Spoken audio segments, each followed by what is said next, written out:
Hare Krishna, everyone. I welcome all of you for today's session. So we'll be discussing about chapter 17 today. We are almost coming to the conclusion with another one chapter left. So we will start with small prayers, and then we'll get into the discussion of chapter 17. ॐ अज्ञानतिमिरान्धस्य ज्ञानाञ्जनशलाकया चक्षुरुन्मीलितं येन तस्मै श्रीगुरवे नमः। श्रीचैतन्यमनोभीष्टं स्थापितं येन भूतले स्वयं रूपः कदा मह्यं ददाति स्वपदान्तिकं। वन्देऽहं श्रीगुरो श्रीयुतपदकमलं श्रीगुरून् वैष्णवांश्च श्रीरूपं साग्रजातां सहगण रघुनाथान्वितं तं सजीवं साद्वैतं सावधूतं परिजनसहितं कृष्णचैतन्यदेवं श्रीराधा कृष्णपादान् सहगण ललिता श्रीविशाखान्वितांश्च। हे कृष्ण करुणा सिन्धो दीनबन्धो जगत्पते गोपेश गोपिकान्त राधाकान्त नमोऽस्तुते। तप्तकाञ्चन गौराङ्गी राधे वृन्दावनेश्वरी वृषभानुसुते देवी प्रणमामि हरिप्रिये। नमः ॐ विष्णुपादाय कृष्णप्रेष्ठाय भूतले श्रीमते भक्तिवेदान्त स्वामिनिति नामिने। नमस्ते सारस्वते देवे गौरवाणी प्रचारिणे निर्विशेष शून्यवादी पाश्चात्यदेशतारिणे। काञ्चाकल्पतरुभ्यश्च कृपासिन्धुभ्यैव च पतितानां पावनेभ्यो वैष्णवेभ्यो नमो नमः। जय श्री कृष्ण चैतन्य प्रभु नित्यानंद श्री अद्वैत गदाधर श्रीवासादि गौर भक्तवृंद। हरे कृष्णा कृष्णा कृष्णा हरे हरे हरे राम राम राम हरे हरे। जय जय श्री चैतन्य जय नित्यानंद जय अद्वैत चंद्र जय गौर भक्तवृंद। ॐ नमो भगवते वासुदेवाय। ॐ नमो भगवते वासुदेवाय। ॐ नमो भगवते वासुदेवाय। मुखं करोति वाचालं पंगुं लङ्घयते गिरिं यत्कृपातमहं वन्दे श्रीगुरुं दीनतारणं परमानन्दमाधवं श्रीचैतन्य ईश्वरम्। श्री श्री राधा मदन मोहन की जय। श्री श्री गौरनिताय की जय। श्री श्री श्री जगन्नाथ बलराम सुभद्रा मैया की जय। जगत गुरु पतित पावन श्रील प्रभुपाद की जय। अनंत कोटि वैष्णव वृंद की जय। श्रीमद् भगवद गीता की जय। Thank you so much everyone for joining today's session. So we will have a little recap of yesterday's session. Hare Krishna Mataji, Dandavat Pranamas. Hare Krishna Lata Mataji, Dandavat Pranam. I'll just give you a quick recap of chapter 16 and we'll get into chapter 17. So yesterday we discussed about uh, the two types of human nature: divine nature, that is Daivi Sampat, and the qualities like truthfulness, compassion, humility, cleanliness, self-control, non-violence, and devotion to God. So these qualities lead anyone to liberation and spiritual advancement. So those with divine nature follow the authority of scriptures and live disciplined lives and engage in bhakti, devotional service. And what is demoniac nature? Demoniac nature is Asuri Sampat, and qualities such as pride, arrogance, anger, harshness, hypocrisy, ignorance, etc. Right? All of these are demoniac qualities. So these people are self-centered. They reject scriptural guidance and consider God to be imaginary. They don't believe in God also. So they believe in enjoying material life with no spiritual responsibility and are bound for lower destinations. So when they lead this kind of life, they will go into lower planets due to their sinful mentality. So Krishna warns that those with demoniac nature fall deeper into material bondage and they go into hellish conditions. And the solution is to accept scriptures, Shastra as the guide in everyone's life and engage in devotional service to Krishna. So therefore, scripture be our authority in determining what is to be done and what is not to be done. So this chapter teaches that to become truly human and spiritual, one must cultivate divine qualities through Krishna consciousness and avoid demoniac tendencies by surrendering to the guidance of Guru, Sadhu, and Shastra. So that is what it is. Let me share my screen for chapter 17.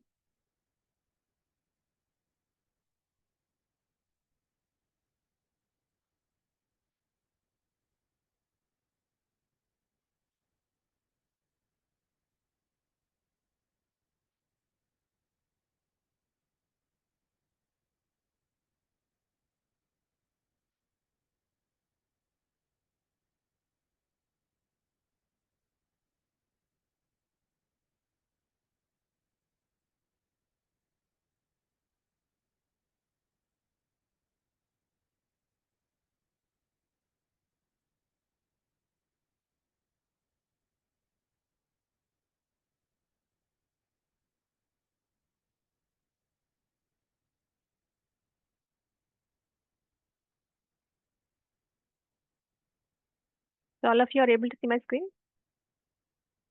Yes, Mataji. Yes, Mataji. Very good. So let's get started. So this chapter is summed up with you using the acronym called FAITH. F stands for faith. 1 to 3 verses, Krishna explains how everyone's faith and beliefs come from their nature. So modes of nature, right? So we will be discussing that. And A stands for austerities. Krishna explains from 4 to 19 verses. And he describes different types of self-discipline and how intentions matter more than what we do, how we do. The intention is the most important thing that matters the most. And C stands for charity. Krishna explains it from 20 to 22nd shlokas, and he tells us how real charity is given selflessly and at the right time and right place without seeking anything in return. And he explains that in detail in those 2 verses. And E stands for enjoyer of everything. And Krishna explains this in from 23rd to 28th shlokas. And he reminds us that Krishna is the ultimate recipient of all spiritual acts. So we should offer everything to him. And he mentioned this in 5th chapter also, if you remember, 5.29 shloka. Bhoktaram yagnatapasam sarva loka maheshwaram suhridam sarva bhutanam natva mam shanti mrichyati. So I think we remember this famous shloka, right? He says, if Yes. yeah. So he says, whoever knows me completely, that I am the ultimate beneficiary for all the sacrifices and austerities, and whoever knows that I am the supreme lord of all planets, and whoever knows that I am the supreme lord of all demigods like Devi Devatas, and whoever knows that I am the benefactor and well-wisher of all living entities, they will attain peace and they will come out of the material miseries. So that's what Krishna mentioned. Bhoktaram yagna tapasam. Bhoktaram is beneficiary of all yagnas and tapas. He mentioned that in 5.29. So in summary, this chapter encourages us to check our motivations and do all activities with pure intentions. And that too for Krishna's satisfaction. That's what this chapter talks about. Let's get started. So as usual, like many other chapters, Arjuna has a question in the beginning of this chapter. And yeah, Arjuna asks a question to Krishna. Arjuna is asking Krishna, what about people who do not follow scriptures, but they still have faith and they also do worship in their own way, but not according to the scriptures, but they do worship in their own way. So is it something which is faith in goodness, passion, or ignorance? That is the question asked by Arjuna. So Krishna answers that question. And he says everyone's faith comes from the way they are influenced by 3 modes of material nature. So what are the 3 modes?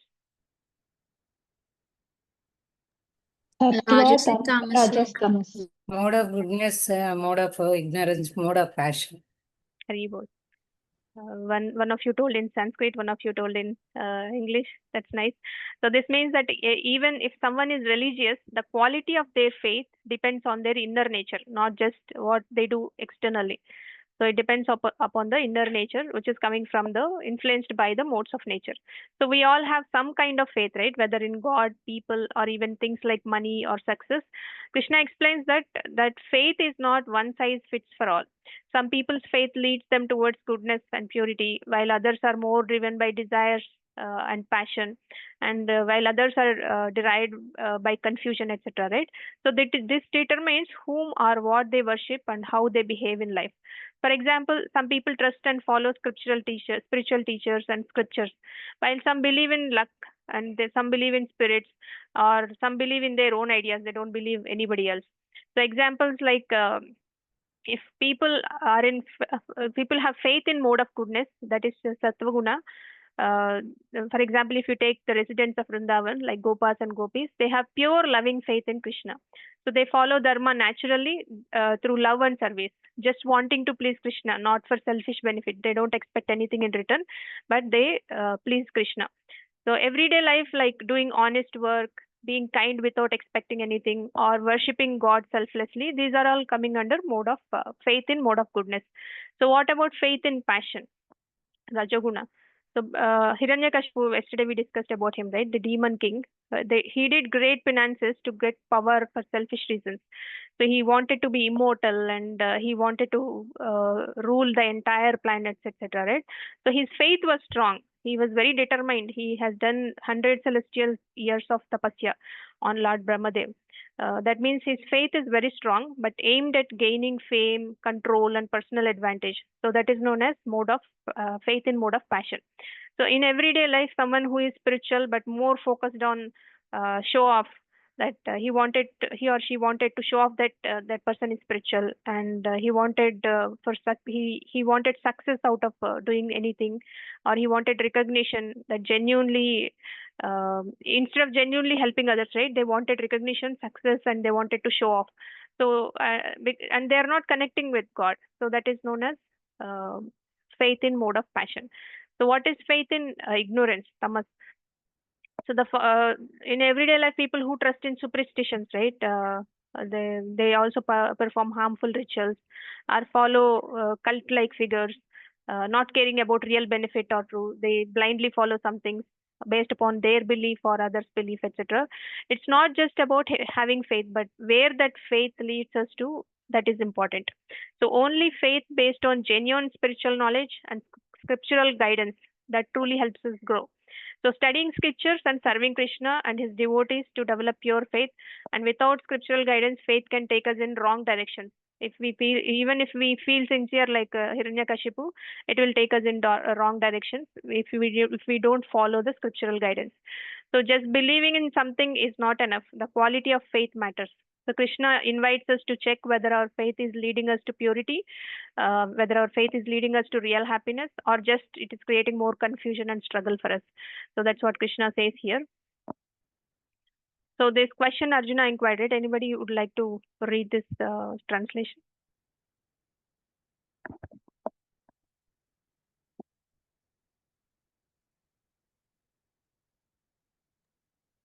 Arjuna inquired, O Krishna, what is the situation of those who do not follow the principles of scripture but worship according to their own imagination?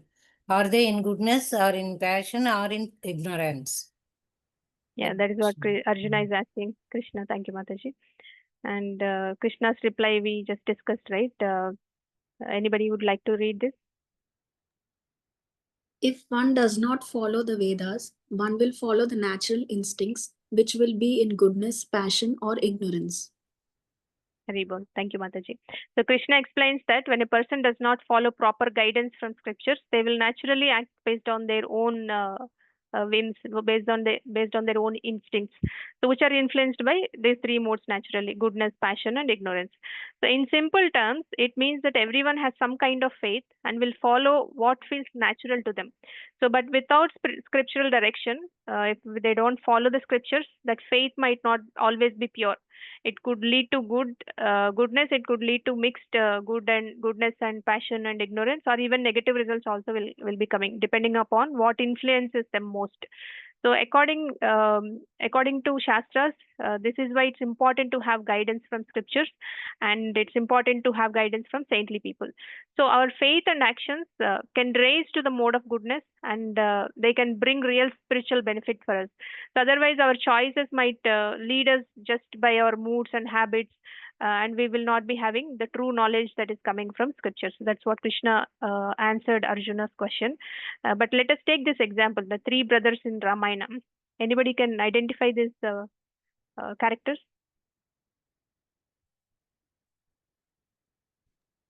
The middle one easily identifiable, right? Ravana, Kumbhakarna, and Vibhishana.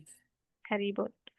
So they are Vibhishana, Ravana, and Kumbhakarna. So each brother represents a different type of faith, so which can be connected to the three modes that we just have discussed. So Vibhishana, he is known for his righteousness. He's very nice person, and he is devoted to Lord Rama.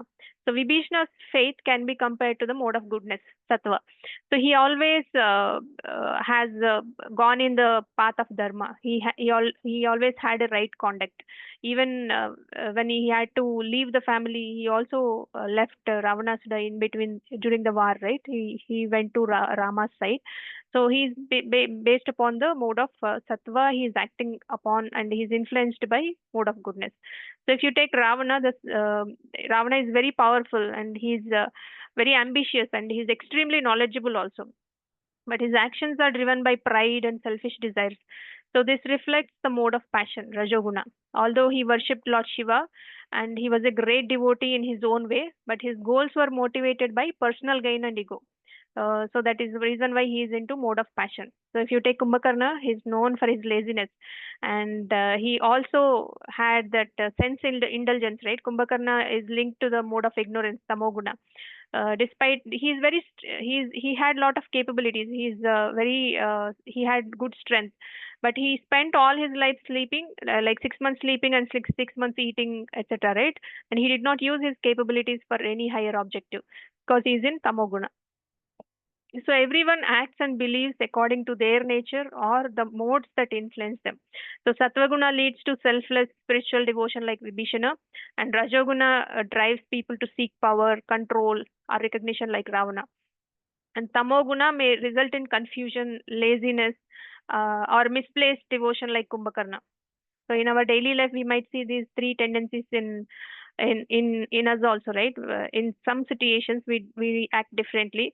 So sometimes we follow goodness, choosing honesty, regular spiritual practices, and helping others without expecting anything in return, etc. And people who are inclined to passion more, they seek praise, achievements, whatever they do, they want somebody to be praising, and they always want to achieve something, or they act for selfish reasons, etc. And the people who are in ignorance, they avoid responsibilities, they don't want to do anything, and they're always procrastinating things, or they believe in blind rituals. There is no reasoning at all, there is no scriptural base on it, but they believe in certain blind rituals.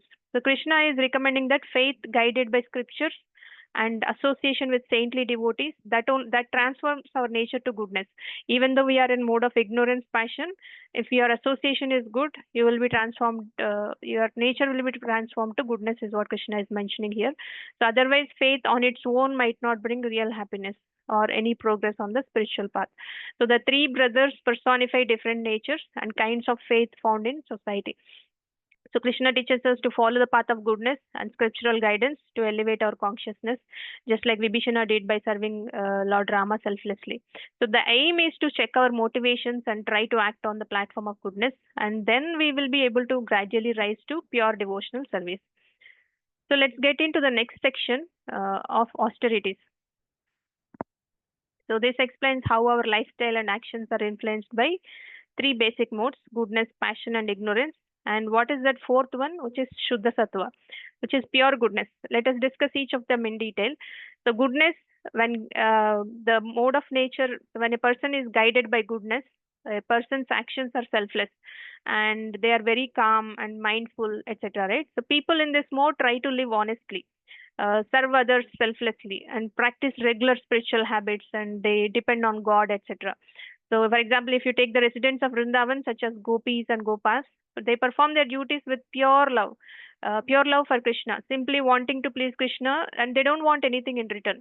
They don't want any rewards, or they don't want any recognition, etc. Right? In everyday life, it's like being kind and doing good for others, because it is the right thing, and we people in that mode will not be expecting any praise or anything in return. And people in mode of passion, influenced by mode of passion, so they chase for desires, they chase for success, and they want recognition, they want power. The focus is more on results, and the focus is more on achievements, and they want prestige. Sometimes they also manipulate their ethics and values because they wanted to achieve something, and if they are not able to achieve in right way, they are okay to go in a wrong way because their focus is mostly on the achievement. Their focus is on the result than how they are doing what they are doing. So Hiranyakashipu is the best example, right? He was very determined, and he performed harsh penances to gain strength, control, but for selfish reasons. So in daily, if you take day-to-day example also, it's like working hard only for awards, only for money, or to be better than others rather than for true satisfaction, right? So these are the symptoms of mode of passion. In mode of ignorance, actions are often careless, and they're harmful for self and also for others. And this is mostly influenced by laziness, anger, or confusion. So they may be a lack of guidance, or they have that belief in superstition rather than spiritual truth. And practically, it's when people do things blindly, maybe following harmful trends, indulging in bad habits, intoxication, or just not caring about consequences. If I do this, what will happen? They don't even think about all of that. And what is Shuddha Sattva? It is pure goodness. So this is the highest state. Beyond ordinary goodness, it means one acts with pure spiritual motivation. That means no ego, no expectation, just out of loving devotion for Krishna. That is Shuddha Sattva. So when we have been talking about this, right? Keep Krishna in the center for all the activities you do and make your activities spiritualized. So that is Shuddha Sattva. So the life of Prahlad Maharaj, right? He faced many challenges, not from others, from his own father, but he remained absorbed in loving remembrance and loving service to Krishna. He's one of the pure devotees of Krishna, and he's in pure Shuddha Sattva mode. So why does these modes matter? So without scriptural guidance and the association of devotees, our actions are mostly shaped by these three modes. But we can go beyond these three modes when we have when we take scriptural guidance, or when we take the association of the devotees. And we may not realize how deeply they affect our decisions. It will definitely be positive if we take scriptural guidance and take the association of devotees. And by studying scriptures, associating with devotees, and practicing bhakti yoga, we raise ourselves to the mode of goodness. Even we are in ignorance, we are in passion, we will raise up to mode of ignorance, mode of goodness, and ultimately to pure devotional service, which is Shuddha Sattva. So in daily life, we can check the motivation behind our choices. We can retrospect and see, am I acting to serve? Am I acting to serve Krishna, or am I seeking gain? Am I doing this for self-interest, or am I doing it out of confusion? And then we can course correct ourselves. If we know why we are doing what we are doing, we can course correct ourselves. So what should be our aim? So Krishna asks us to gradually uplift our consciousness from ignorance and passion to mode of goodness, and finally to pure goodness. Whoever is not talking, please go on mute. So this brings real peace, clarity, and lasting happiness in life. That's what Krishna mentions. So let's understand the lifestyle in three modes.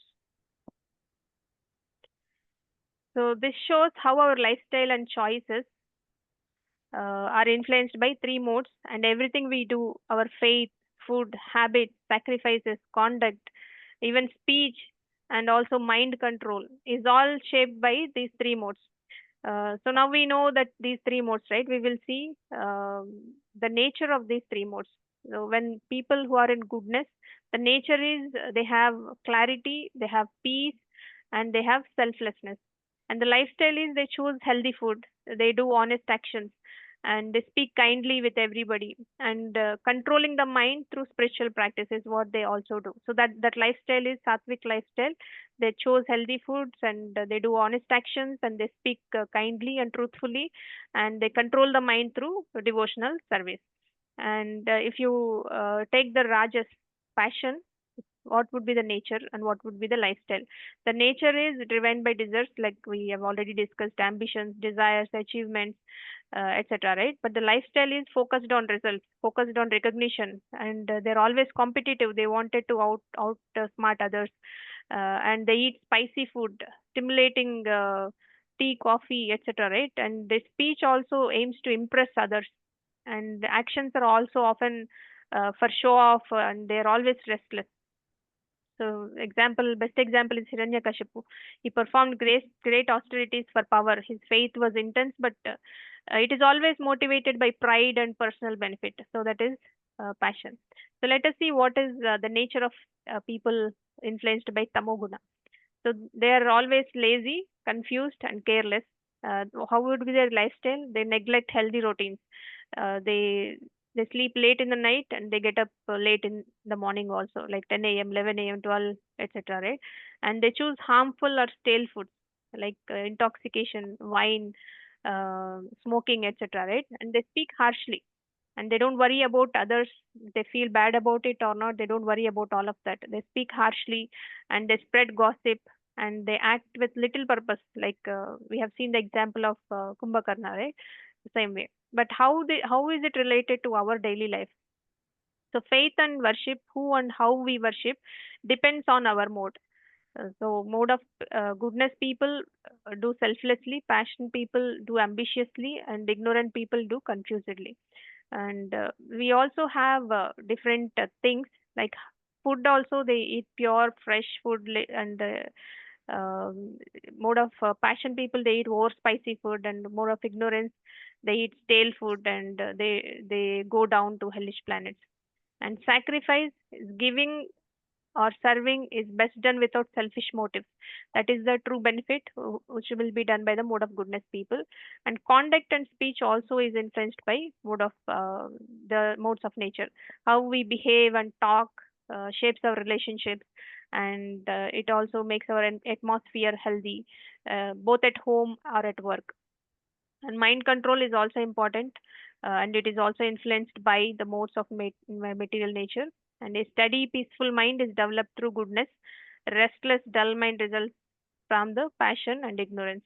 So, real happiness and progress happen when we rise upwards from ignorance to passion, passion to goodness, and goodness to Shuddha Sattva. So, which is when all we do is lovingly offered to Krishna without any selfish expectation. So, the practical steps are associated with spiritual people and scriptures. Choose pure food, positive speech, and honest actions. So we always need to retrospect, reflect. Am I doing this to serve or to for show off? Or am I doing it is just out of habit without any reason? So by checking our motivations and gradually adapting the mode of goodness, we naturally come closer to devotional service, and we will have that lasting fulfillment also. And Krishna teaches us the same thing, and even great devotees demonstrated all of this.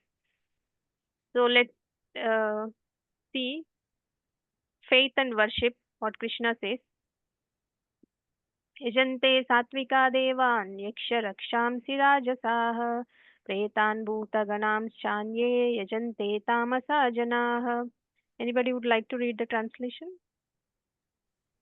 Men in the mood of goodness worship the demigods. Those in the mood of passion worship the demons. And those in the mood of ignorance worship ghosts and spirits.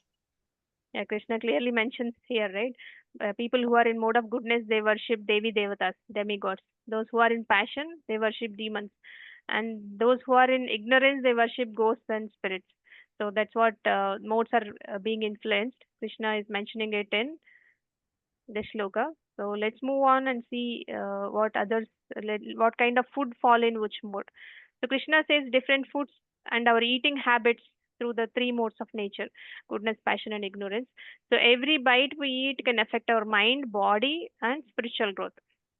Like sattvic food, the nature of sattvic food is pure, fresh, wholesome, full of energy, and prepared with love. And the foods include fresh fruits, vegetables, whole grains, nuts, milk, ghee, and naturally sweetened foods, right? And what would be the effects of eating such kind of pure sattvic food? It increases lifespan, and it increases strength, and it also makes us healthy, and we will all be happy taking that kind of food, and we will have complete satisfaction.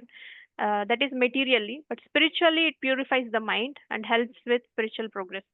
For example, eating a fresh home cooked meal and having that milk and seasonal fruits with gratitude and care for bodily and spiritual health, that is something which is done by people who influenced by mode of goodness.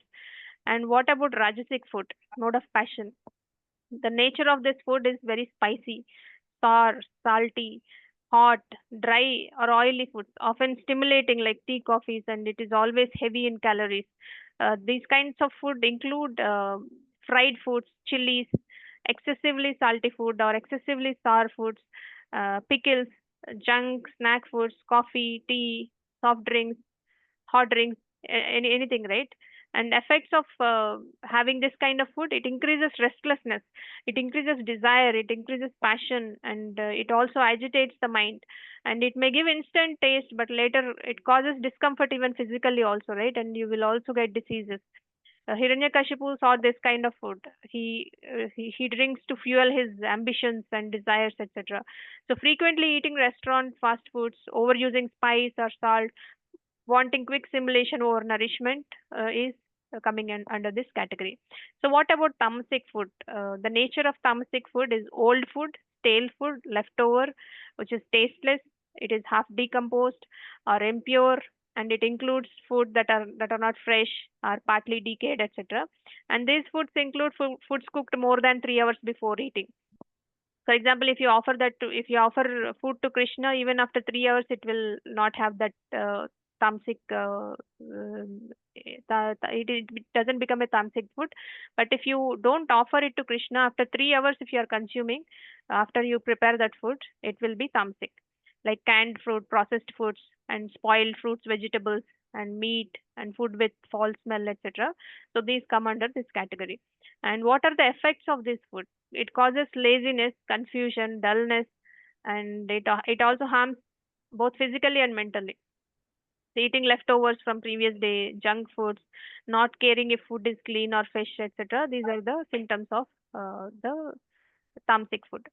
So what is Krishna is giving, is telling us, what guidance is he giving us?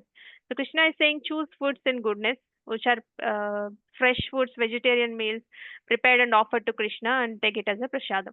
And he also says avoid passion and ignorance, limit or avoid foods that disturb peace of mind or spiritual focus. And he also says practice gratitude, eat with devotion, remembering Krishna, and he says he accepts simple offerings with love. So we need to ask ourselves, is my meal fresh and pure or just quick and stimulating? Am I eating out of care of for my health? Whether I am caring for my spirit soul, or I'm just satisfying of my urges, sense pleasures. So the best food is that offered to Krishna with devotion, which uplifts us beyond all material modes. So when you offer the sattvic food to Krishna and you take it as a prasadam, then it becomes Shuddha Sattva. It is beyond the modes of nature.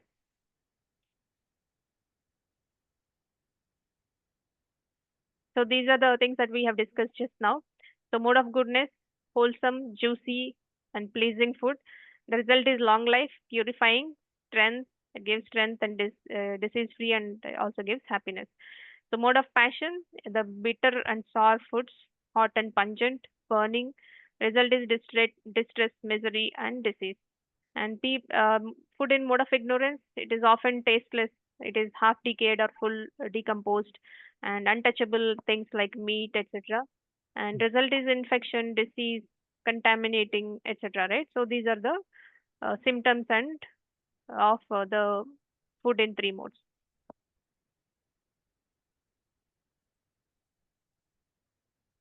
So, but what is the best food? So we have already discussed about it. Shuddha Sattva is the best food, which is prasadam.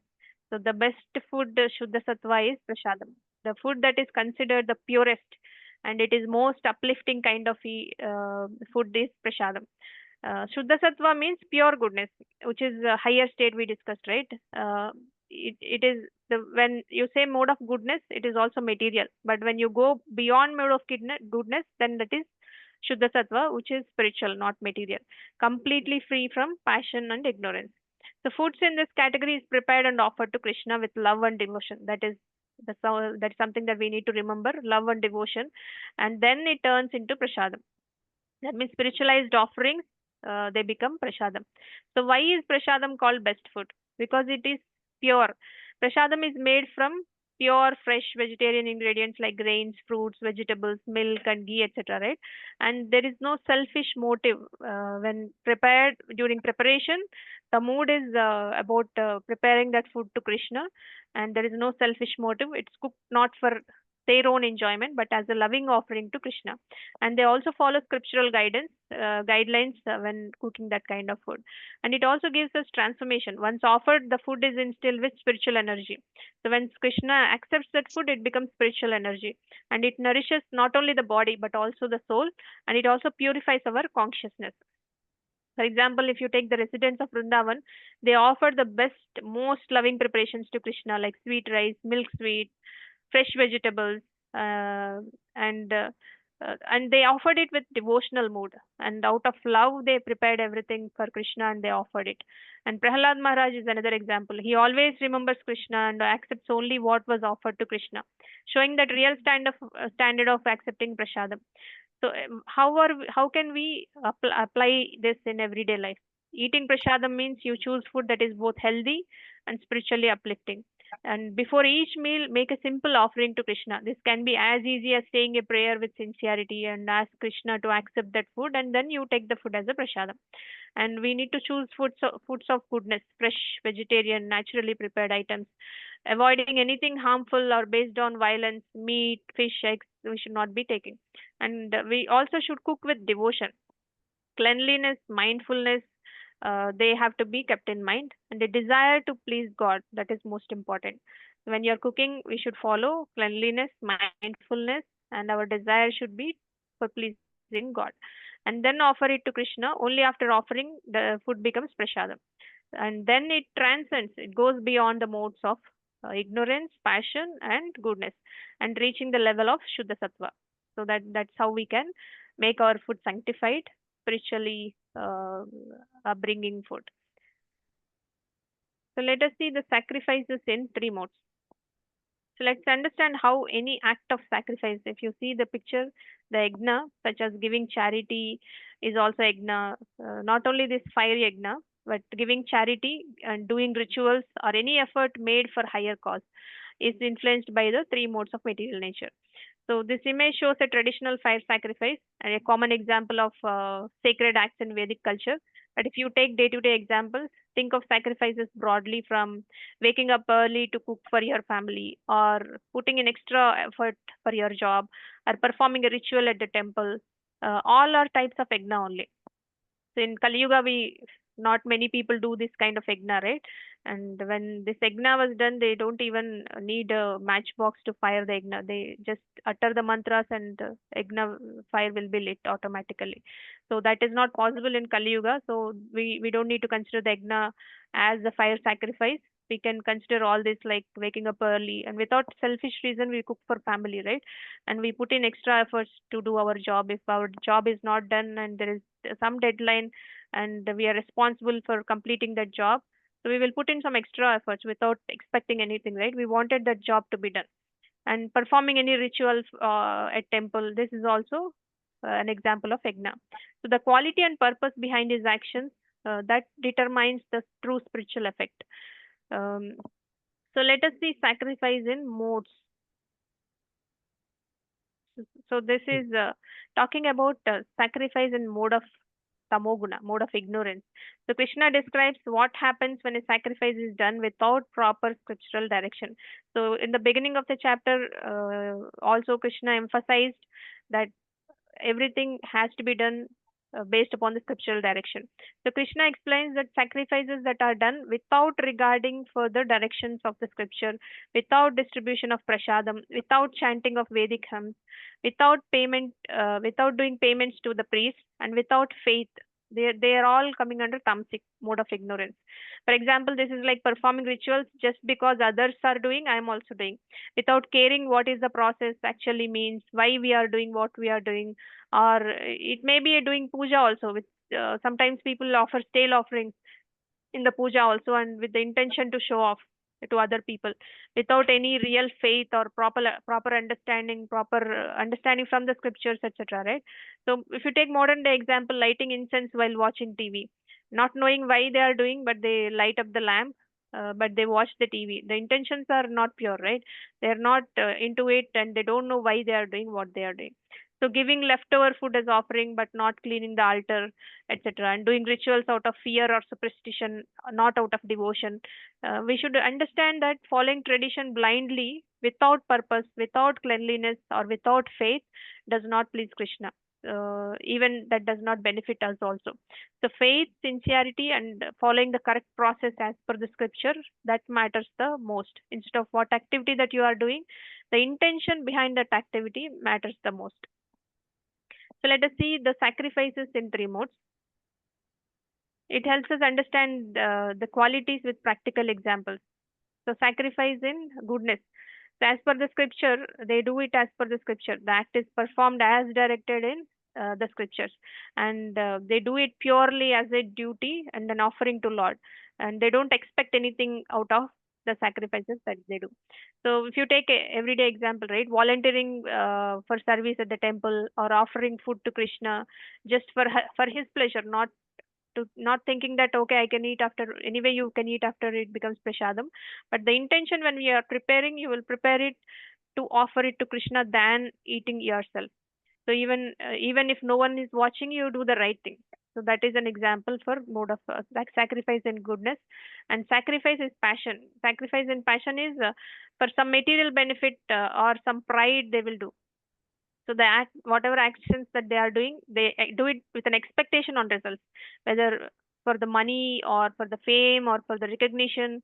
So they have some selfish motives. So example, somebody has organized a charity event, and they're making sure everyone knows about their contribution. Or sometimes they do fasting on Ekadashi to impress others. Okay, this guy is doing fasting nirjal, and he did not eat anything, or she did not eat anything, right? So he or she wants to impress others rather than we do Ekadashi for our own purification and for the pleasure of Lord. But if somebody is doing to show off, then that becomes mode of passion. King Ravana also performed grand rituals, but they're all motivated by ego and desire for strength and fame, etc. Right? That is coming under sacrifice in mode of passion. So sacrifice in mode of ignorance, these kind of actions do not have sincerity or understanding. So they might even be harmful. They don't lead to any spiritual upliftment. If you take an example, right, performing rituals out of habit, somebody performing rituals just out of habit, or to fulfill superstition fears. They're fearful about if I don't do it, something bad might happen. So they think like that and do such kind of things, and they donate only spoiled food or unwanted items as charity. So whatever is not in use, they wanted to donate, that is not a real charity. And whatever that is leftover spoiled food inside home, if you are giving it as a charity, that is done in the mode of ignorance. Are doing things carelessly because it's always been done that way, I will also do the same way, I don't care about whether it is useful, not useful, etc. Right? That is coming under mode of ignorance.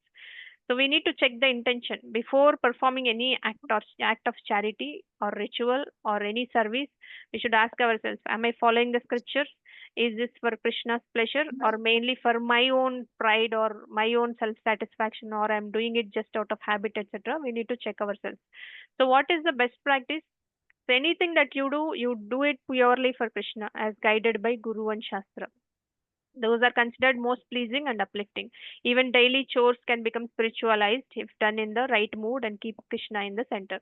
So simply preparing a meal with devotion, offering it sincerely to Krishna, these are all Shuddha Sattva. And then sharing it as prasadam is a model sacrifice in goodness. So it is not just we what we do, but how and why we do it that brings true spiritual benefit. So by aligning our actions with scriptural wisdom, and we also should carry out in a devotional mode, our sacrifices become Shuddha Sattva mode, and it brings us spiritual growth and purification. So whether it is a grand ritual or simple act of service at home, it doesn't matter. Anything that you do it with that mode. So let us now see the conduct in three modes. So now we have seen the sacrifices, food and sacrifices. Now we will see the conduct in three modes. So this shows how the quality of our conduct, how we offer respect, follow rituals, or treat others, that also is shaped by the influence of a mode of nature. Let us see goodness people. The influence is sattva guna. Then respect, they respect people, they worship God, and they offer out of genuine sense of duty and honor. They don't expect anything in return. There is no selfish motive here, just understanding that this is the right thing to do. For example, bowing down for blessings before elders, before teachers, or before the deities, out of gratitude and proper etiquette, without expecting anything in return, comes under the goodness conduct. And when people who are influenced by passion, what would be their conduct? Their respect is often given with a motive to get something back, win favor, or for personal recognition, they will do everything. So there is a desire for praise, desire for self glorification, etc. Right? That comes under mode of passion. For example, praising someone in authority mainly to receive a promotion, praising the boss to receive a promotion, or praising the boss to get some benefit, or performing rituals in a grand way so that others will notice and appreciate how grand they have done, etc. Right? So they do that kind of things who are influenced by mode of passion. So what about tamas? In ignorance, conduct can become misleading. even cruel or harmful for themselves and also for others. Sometimes people may resort to self torture also. They do black magic and try to harm others, and they wanted to gain power by doing black magic. So, those are the things that they will do. For example, harming oneself in the name of religion, following harmful superstitions. We kind of watch in the news channels, right? And that they do it under the appearance of worship or ritual, but they do all harmful activities, superstitions, activities, etc. Right? So why this matters? The spiritual quality of our respect and worship is determined by our intention and understanding that we need to be clear about. So Krishna advises us through the Bhagavad Gita and asking us to cultivate the mode of goodness. That means act with sincerity, act with humility, and act as a sense of duty, and act as an offering that to God, right? Without any selfish demands or selfish motives. So we always need to reflect on, is my respect for others and for God is rooted in true humility and devotion, or is it colored by desire or benefit or anything that I am expecting out of that service? So elevating our conduct from ignorance and passion to goodness, that purifies our hearts, and that help us in growing spiritually. It builds genuine relationships, right? Even materially also, and connect us more deeply with Krishna. That is most important thing. So conduct performed in pure goodness, just out of sense of duty and love, that leads us naturally towards the spiritual progress. And now let us see the speech in three modes. So Krishna explains that even our way of speaking, not just our actions or beliefs, our way of speaking is also shaped by the influences of goodness, passion, and ignorance. So this gives a practical breakdown of how our everyday speech can uplift or degrade our consciousness. So if you take mode of goodness, people speak truth, people speak pleasing in a pleasing way, and it is beneficial. So the essence is the speech is truthful and they speak gently, and they meant to help and uplift others instead of personal gains. For example, sharing honest feedback with kindness, offering words of encouragement when in trouble, when others are in trouble, or speaking about Krishna and spiritual topics, positive topics, right? And they spread positivity. Even difficult truths also they will say in a way that consider others' feelings and they empathize and provide that truth, difficult truths also. And we need to, that's the reason why we need to pause before speaking. We need to just think about, will this be helpful? Will this heal others? If yes, we can probably do it, and this is in mode of goodness. And what about the speech in mode of passion? It is manipulative, and it is about gossip, and there are selfish intentions. So speech here is often self-focused, and it is always driven by desires and for recognition, personal gain, and it might be flattering also. And they manipulate because they wanted to have that selfish gain, and they spread gossip just like that to benefit themselves, etc. For example, complimenting someone mainly to receive a favor, sharing news just to feel important, or using clever words to get ahead at work, etc. So we always need to think, if our intention is to impress others or gain something, then if so, we need to check. We can make our words more selfless and sincere. So what about mode of ignorance? Ignorance is always lying, agitating, harming others, or harming individuals themselves also. So speech in ignorance is harmful. They are always filled with lies, and they always speak harsh, and their words are also agitating and they hurt others. It may also involve spreading rumors, negativity, just for the sake of doing it, right? There is no motive, there is no result, there is no purpose behind it. For example, insulting someone in anger and spreading rumors or saying things that you don't mean but just to create unrest. That is coming under mode of ignorance.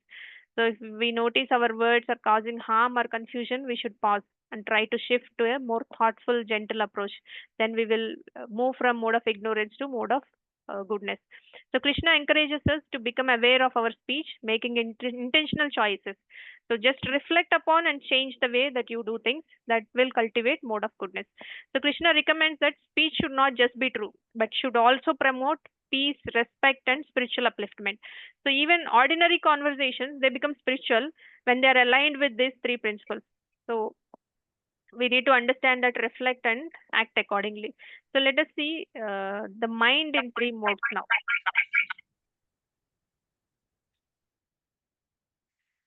So let's start with a question. Have you ever felt like your mind is talking nonstop, even when you don't want it to?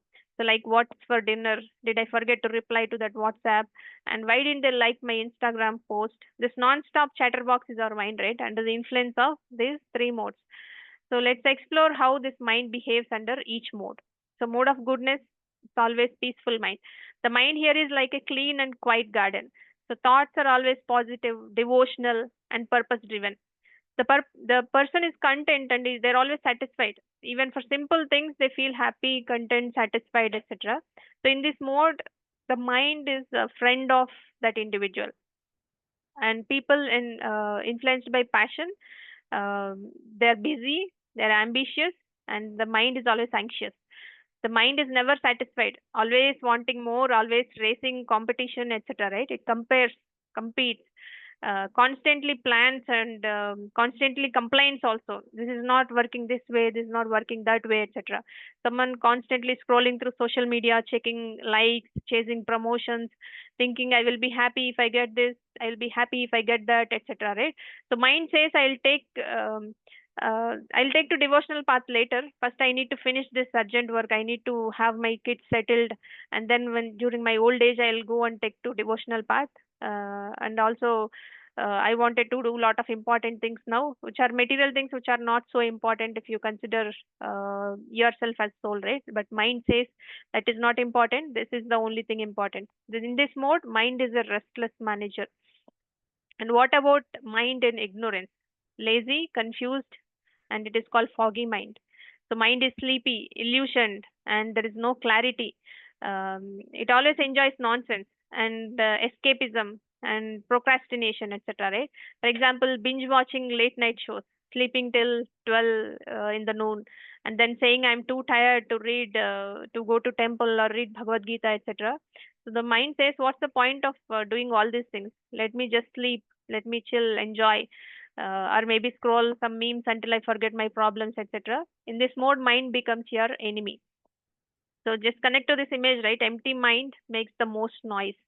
In the image also, mind filled with Google, gossip, garbage make the most noise. But if you fill your mind with devotion, chanting of holy names, Krishna Katha, then the noise becomes nectar. So that will be, if you see the right hand side, the mind doesn't stop talking, but it starts saying the right things. So Krishna shows us our faith, food, charity, and even our thinking mind is shaped by the modes of nature. So our mind is like a room. If we don't decorate it with Krishna, the garbage of Maya will settle there. So let's sweep it daily with bhakti, devotion, keeping Krishna in the center. So let's see charity in three modes now.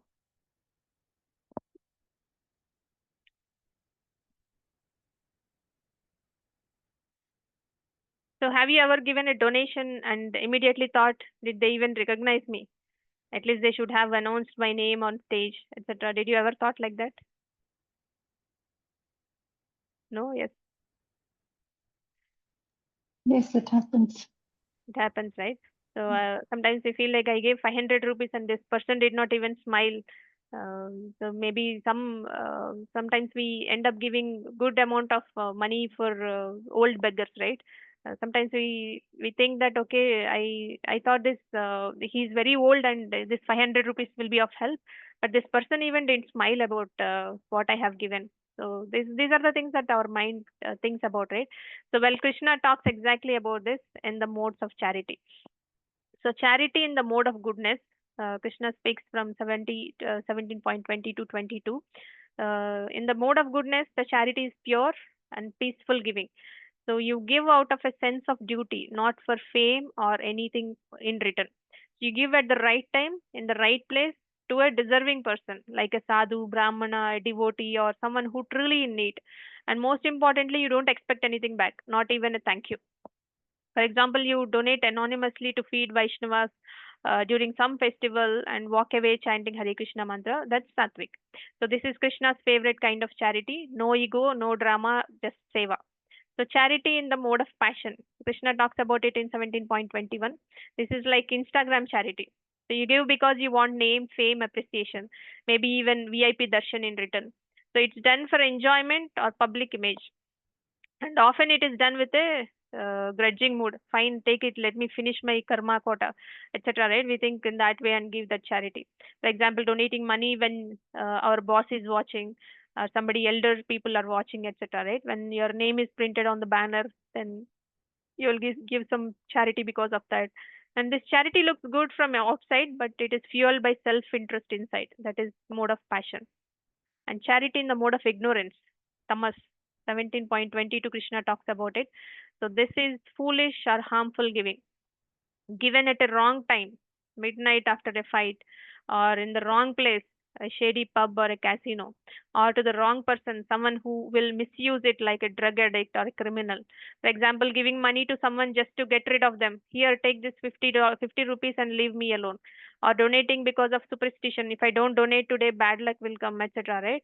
So here, there is no benefit for either the giver or the receiver. So what should we do?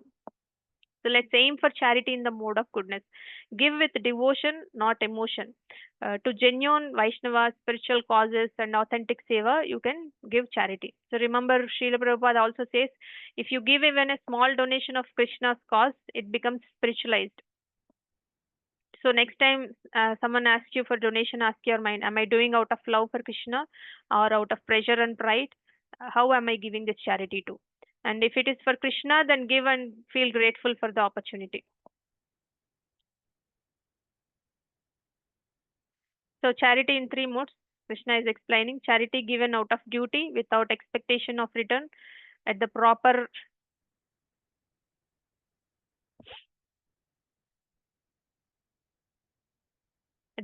time and place, and to a worthy person is considered to be in the mode of goodness. So Krishna speaks about it in 17.20. So now see, let's see what is the best charity in detail. What Krishna is talking about, best charity. So we all love to give, sometimes to temples, sometimes to beggars on the street, sometimes to our cousins who are in need, etc. Right? But Krishna explains that not all charity the same. He just explained about the charity in three modes, right? Now the best type of charity Krishna says is called Satvika Danam. That charity in the mode of goodness. That means what does it mean in a day-to-day life? It means giving to the right person that we have discussed, right time, right place, etc., without expecting any return. So where is the best place to give?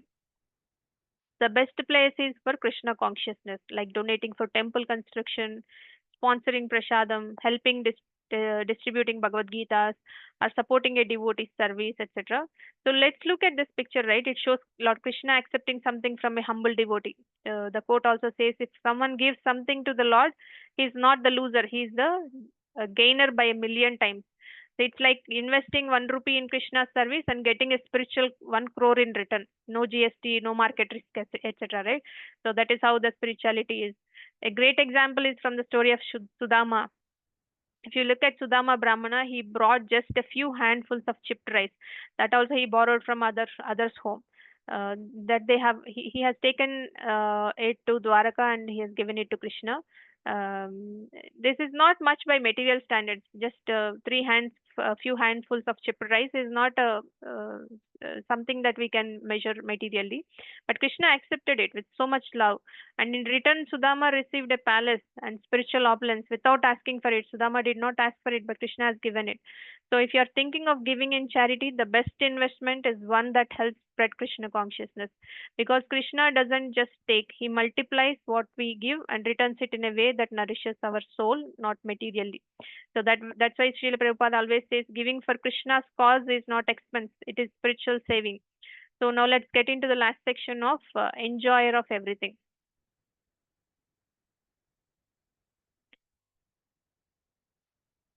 So here is a shloka that's like a reality check for all of us who are doing yajna, charity, austerity.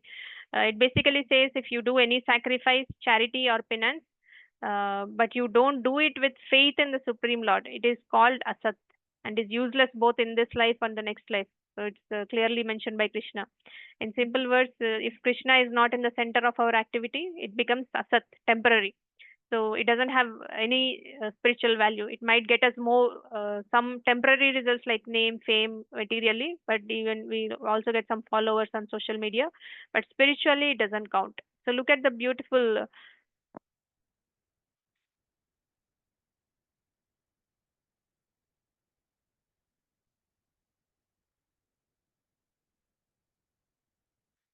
Yeah, so look at the beautiful lotus feet, right? In the image, Krishna is the real enjoyer of all that we offer, be it food, money, time, or even a small lamp. Krishna says, I am the enjoyer of all sacrifices. Just now we have seen, right? Bhoktara Megnatapasam. He says, I am the enjoyer of all sacrifices. That means even when we give charity or do tapasya, Krishna is the ultimate enjoyer. If we do it for Krishna, it becomes perfect. If we just do it as a ritual or wanted to look good in the public, it is a wasted effort. So let me give you a simple example. Imagine you bake a cake for your friend's birthday, but you accidentally leave it at home and go to the party empty-handed. You worked hard, but the purpose was not fulfilled. Similarly, if we do all this charity, tapasya, yajna without faith in Krishna, it's like doing everything except the most important thing, offering it to the Lord. So that's why Srila Prabhupada also says, do everything for Krishna, then even the smallest act becomes very glorious. So whether we light a lamp, donate to a temple, or even fast on Ekadashi, let's do it with devotion, with Shraddha, knowing that Krishna is the true enjoyer. Otherwise, this verse says it's useless both in this life and also the next life. And none of us want to do double waste, right? So we should keep this in mind. Let's keep Krishna in the center, then our life becomes auspicious, our charity becomes perfect, and even our struggles become service. So now let's see what is Shuddha Sattva.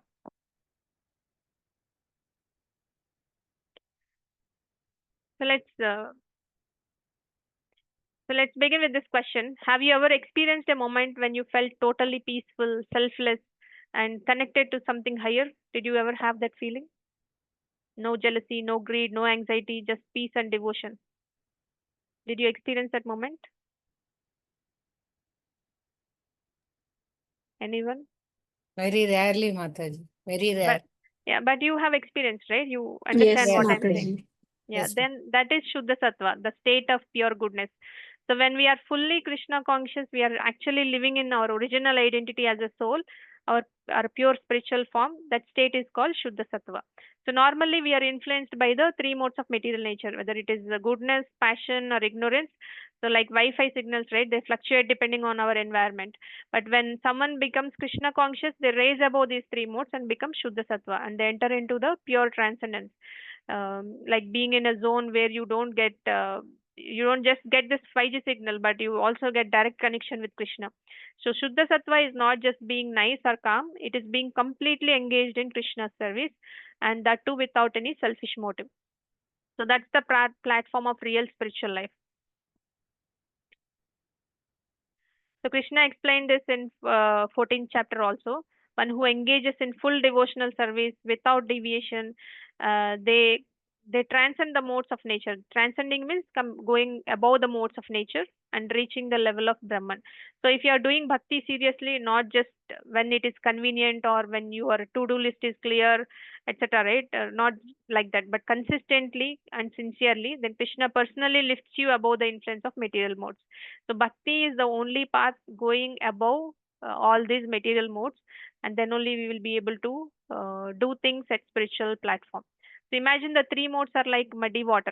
Tamas is black, Rajas is red, Sattva is clear.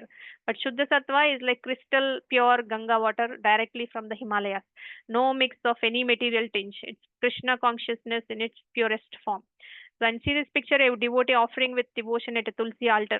Even small acts like offering a lamp, Tulsi leaf or flower, Krishna told it, right? Patram pushpam phalam toyam yome bhaktya prayachati.